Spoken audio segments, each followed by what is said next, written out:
how are you handling bashing? And of course, kung meron mga death threats sa'yo. Well, bashing, I don't care, but sometimes pag may death threat kasi, pinapasa Diyos ko na lang. Pero meron nga, Lovely, Alam mo meron ka yun, mga I just- natanggap na death threats? Yes.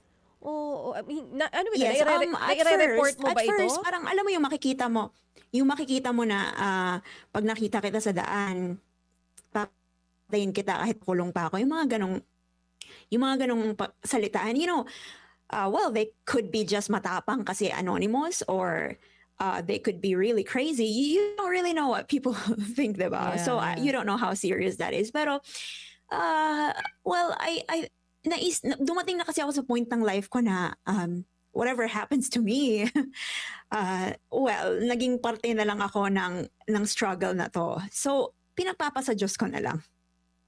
Kasi malinaw ako na itong ginagawa ko, I'm not trying to be a hero, trying to change the world or what. Yeah. I'm just really trying to fight for myself. And parang bonus na lang yun na may nai-inspire tayo, may nai-encourage tayo. Oo, fight for Kasi, yourself and fight for what you think is right. Yes po. Oo. Anong sinasabi ng pamilya mo dito? Kasi nga hindi na lang bashing, even death threats nakakatanggap ka. Supportive ba sila dito sa mga posting mo online? Well, of course, they're taking safety measures na din sa bahay, and hindi sila pumapatol. They always, parang we've resolved na wag patulan online, wag na talagang, wag na makisabay. So, privacy din nila, iniingatan namin. Pero, ayun, they feel so bad, and well, they're scared but not to the point to let me stop. Kasi naniniwala din sila sa ginagawa ko.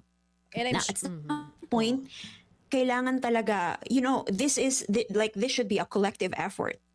Na talagang tayo, nasa atin kasi ang kapangyarihan eh. So talagang at some point, dapat may mga nagsimula. Dapat lahat tayo ginagawa ito eh. Kasi kasi kung hahayaan natin na mapapadala tayo sa takot, then anong maipapamana natin sa mga kabataan, 'di ba? What was the So, parang pinakamabigat na criticism na natanggap mo? Yung parang talagang tinamaan ka, naiyak ka, kumbaga di ka nakatulog because of that criticism. Meron ba? Or talagang medyo sa ilang buwan na ginagawa mo ito, sanay ka na rin kahit papano? Wala naman.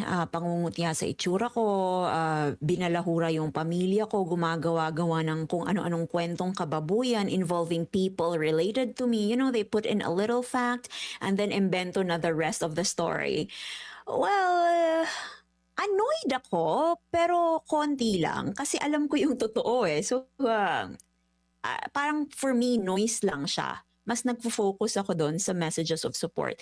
Yung talagang naiiyak ako kasi sobrang apektado, wala naman.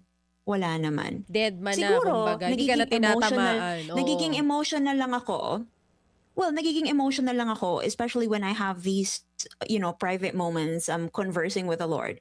Kasi, when I think about what's going on, ano na bang nangyayari sa Pilipinas? Yung mga taong kilala ko that I respected, alam mo yung nakikita mo yung kapangitan ng ugali. And I feel so sad kasi hindi naman ganito ang pagkakakilala ko sa kanila. Kumbaga, umiiyak ako kasi nalulungkot ako para sa Pilipinas. Nalulungkot ako para sa, how ugly have we become? Para lang sa politika, para lang sa idolo na sinusuportahan, parang we're willing to tear each other down. Yung ganun kasi yung nakikita ko. So nakakalungkot siya. But the attacks on me, yung mga personal attack, yung mga pangungutya sa itsura ko, I don't mind them. Mga kapatid, para sa iba pang mga balita at impormasyon, sundan niyo po kami sa X, Instagram, Facebook at syempre sa TikTok, True Network PH. Mag-subscribe din po kayo sa aming YouTube channel, True Network. May website din po tayo, truenetwork.ph, at pwede nyo rin po kaming mapanood sa Channel 19 ng aming True FM TV. Lagi pa rin makinig sa radyo dito po sa 105.9 True FM dahil dito, laging true sa'yo, kapatid. Dito tayo sa totoo, tunay at tapat.